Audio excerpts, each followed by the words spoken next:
son opositores al gobierno nacional de Brasil. Para la aclaración, por lo que ahora sí van a ver del señor Jawor.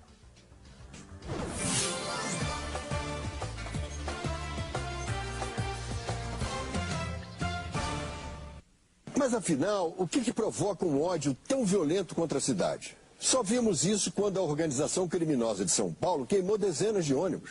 Não pode ser por causa de 20 centavos. A grande maioria dos manifestantes são filhos de classe média, isso é visível. Ali não havia pobres que precisassem daqueles vinténs, não. Os mais pobres ali eram os policiais apedrejados, ameaçados com coquetéis Molotov, que ganham muito mal. No fundo, tudo é uma imensa ignorância política. É burrice misturada a um rancor sem rumo. Há talvez a influência da luta na Turquia, justa e importante, contra o islamismo fanático. Mas aqui se vingam de quê? Esses caras vivem no passado de uma ilusão. Eles são a caricatura violenta da caricatura de um socialismo dos anos 50 que a velha esquerda ainda defende aqui. Realmente, esses revoltosos de classe média não valem nem 20 centavos. Usted prestó atención a lo que decía este señor.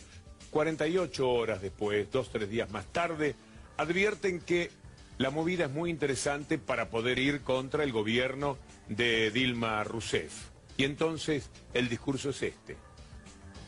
Vamos agora ao comentário de Arnaldo Jabor.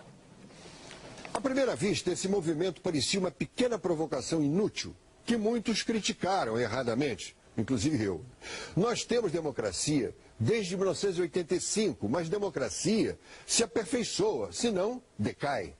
Entre nós, quase tudo acabava ou em pizza ou em paralisia entre os três poderes. O Brasil parecia desabitado politicamente. De repente, reapareceu o povo. De repente, o Brasil virou um mar. Uma juventude que estava calada desde 92, uma juventude que nascia quando o Collor caía, acordou. Abriram os olhos e viram que temos democracia, mas uma república inoperante. Os jovens despertaram porque ninguém aguenta mais ver a república paralisada por interesses partidários ou privados. Só há dois perigos, a tentação da violência e o vazio. Se tudo virar batalhas campais, a coisa se destrói. Se virar um movimento abstrato, genérico demais, tudo se esvai. É preciso uma política nova se reinventando, mas com objetivos concretos. Se tudo correr bem, estamos vivendo um momento histórico lindo e novo. Os jovens terão nos dado uma lição. Democracia já temos, agora temos de formar uma república. ¿Se puede creer? Bueno, aquí en los medios también los dominantes tienen un problema con Brasil, porque toda la vida lo ponen como ejemplo. Brasil no tiene retenciones, por ejemplo. Brasil permite que entren capitales golondrinas, que vienen a hacer su negocio, inversiones rápidas para hacer una diferencia. Entonces el establishment lo mira bastante bien a ese Brasil que de todas maneras, por supuesto, tiene en ese país, en esta presidenta, como antes en Lula, un aliado muy importante, el gobierno argentino. Pero siempre están elogiando a Brasil para cotejar con lo que no les gusta de la Argentina. Ahora están un poco desorientados porque ven que en Brasil había otro tipo de problemas subterráneamente. Pero eso pasa con el periodismo de aquí. Nosotros quisimos presentarles algo sobre los cambios de el señor que opina en O Globo. Lo que dijo primero y lo que señaló 48 horas después, pero armado por nosotros, para que se tenga una idea de cómo el hombre supo cambiar. A grande maioria dos manifestantes são filhos de classe média, isso é visível. Ali não havia pobres que precisassem daqueles vinténs, não. Os mais pobres ali eram os policiais apedrejados. Os jovens despertaram porque ninguém aguenta mais ver a república paralisada por interesses partidários ou privados. No fundo, tudo é uma imensa ignorância política. É burrice misturada a um rancor sem rumo. De repente, reapareceu o povo. De repente, o Brasil virou um mar. Uma juventude que estava calada desde 92, uma juventude que nascia quando o Collor caía, acordou. Abriram os olhos e viram que temos democracia, mas uma república inoperante. Mas aqui se vingam de quê? Esses caras vivem no passado de uma ilusão. Eles são a caricatura violenta da caricatura de um socialismo dos anos 50 que a velha esquerda ainda defende aqui. Realmente, esses revoltosos de classe média não valem nem 20 centavos. Se tudo correr bem, estamos vivendo um momento histórico lindo e novo.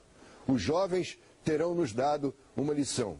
Democracia já temos, agora temos de formar uma república.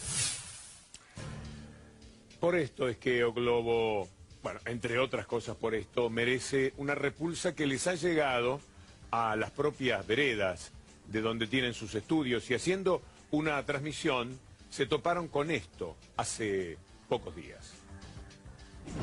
A gente agora vai a Brasília, capital federal. A multidão continua ocupando a Marquise, a área em volta do Congresso Nacional, e quem acompanha a manifestação em Brasília é o repórter Marcelo Cosme. Mostra pra gente como é que está a situação aí no Congresso, Marcelo. Maria, os manifestantes continuam ocupando o Congresso Nacional, como a gente vê desde cedo, e é claro que também acabou fazendo manifestação. Olha só, eles estão concentrados na chapelaria, que é a parte onde entram os deputados. Às vezes tem corre-corre para cá, corre-corre para lá, mas nesse momento a situação é mais pacífica, apenas um grupo mais isolado que acaba fazendo uma manifestação por aqui. O que a gente tem por parte da PM? A PM diz que são mais ou menos 5.000 pessoas que estão fazendo essa manifestação por aqui. E agora a gente vê como foi ao longo do dia de hoje na reportagem de Lívia Veiga. Volvé a estudios, por favor, le gritaban desesperadamente, salí de ahí. Pero no es fácil porque hay gente que se ha dado cuenta de que O Globo miente. Una frase, una idea que seguramente ustedes conocen y pueden asociar con medios de la Argentina, por ejemplo. A ver cómo lo dicen.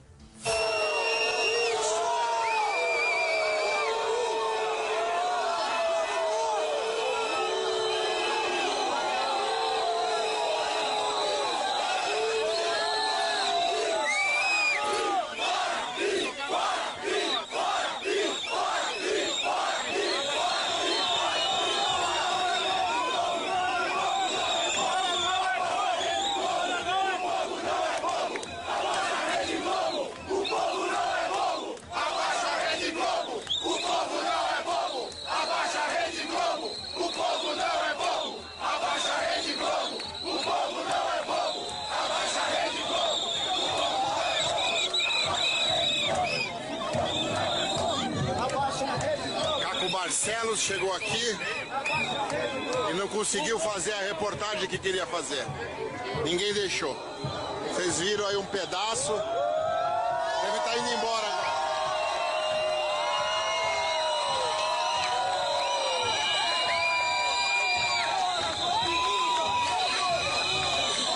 Novos tempos.